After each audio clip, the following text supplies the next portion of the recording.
दुःखची केवळ भोग नाही ते फळ संचिताचे ठेविले अनंत तेचे राहावे चित्ती असू द्यावे समाधान विठ्ठल विठ्ठल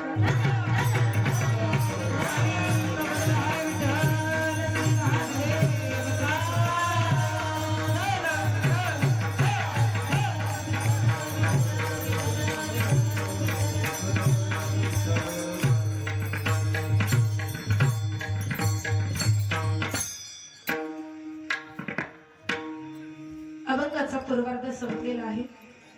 अभंगाच्या उर्वरित उत्तरार्धामध्ये उत्तरार्धाचा अर्थच आहे जगी सर्व सुखी असा कोण नाही विचारे मनात शोधून पाय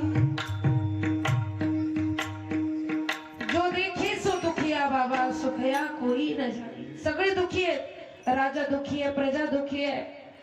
ज्याच्याकडे सगळं आहे तोही दुखी आहे, ज्याच्याकडे काही नाही तोही दुखी आहे. मग सुखी कोण आहे?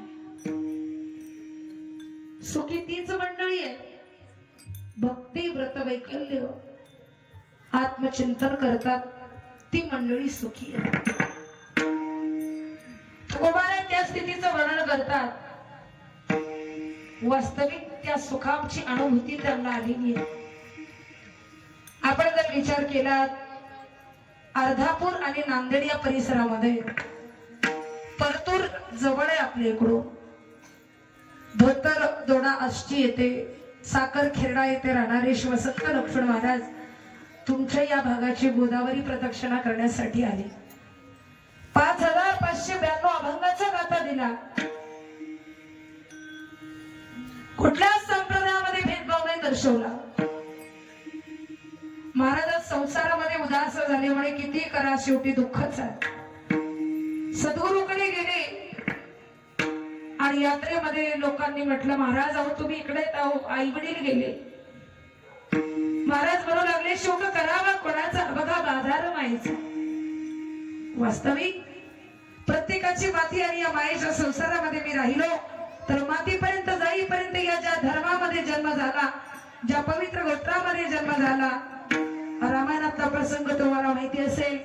रावणाचा वध झाला आणि लक्ष्मणजी रामप्रभूला म्हणतात दादा आता रावण गेला, रावणाची लंका एवढी सुंदर आहे, लंकेचं बांधकाम आपण भारतात करू का? त्यावेळेस रामप्रभू स्वतः म्हणतात लक्ष्मणा अपि ती स्वर्णमयी लंका नवे रोचंती लक्ष्मणा. लक्ष्मणा रावणाची सोन्याची लंका ती त्याची त्यालाच, माझ्या भारतात असणारी अयोध्या मला माझ्या प्राणाहूनही श्रेष्ठ आहे असे सांगणारे रामप्रभू. म्हणून सज्जनांनो आज समाज एकत्रित येणं गरजेचं आहे. आज आपण एका कुटुंबात 4 जगत आणि 4 जण एकमेकांना भांडू लागलो आणि वेगळी विभक्त कुटुंब पद्धती जर आपली राहू लागली तर याचा फायदा सगळेजण घेतील. त्यांच्याकडे अस्त्र आहेत, शस्त्र आहेत, आपल्याकडे काय आहे? काय आपल्याकडं? आणि म्हणून सज्जनांनो एकीचे बळ असं असतं ज्यावेळेस मोटरसायकल फिरवायला जागा कमी लागते पण मोठा टेम्पो फिरवायला जागा जास्त लागते. समाज फिरवायचा असेल तर याच व्यवस्थेमध्ये जन्माला आलेला प्रत्येक माणूस, स्त्री असो पुरुष असो अबाल असो वृद्ध असो लहान बालक असतील, आपण सर्वांनी एकत्रित येणं गरजेचं आहे.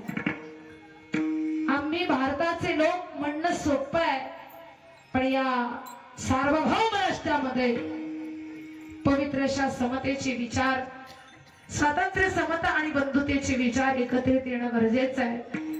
काहीच भारतात सुरक्षित नसताना कित्येकांनी या भारतासाठी हिमालय भूमी जन्मभूमी कर्मभूमी अमुची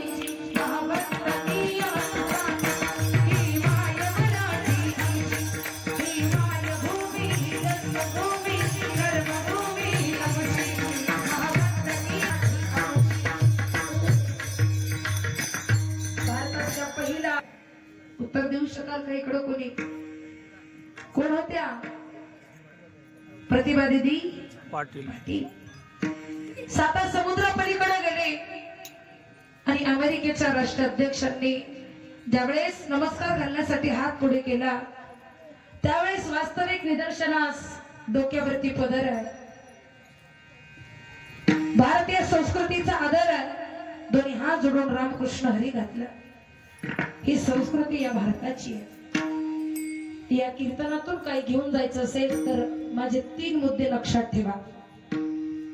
देशभक्ती करण्यासाठी, देश वाचवण्यासाठी सर्वांनी आपापसातले भेदभाव विसरून एकत्रित या, एवढा संदेश माझा घेऊन.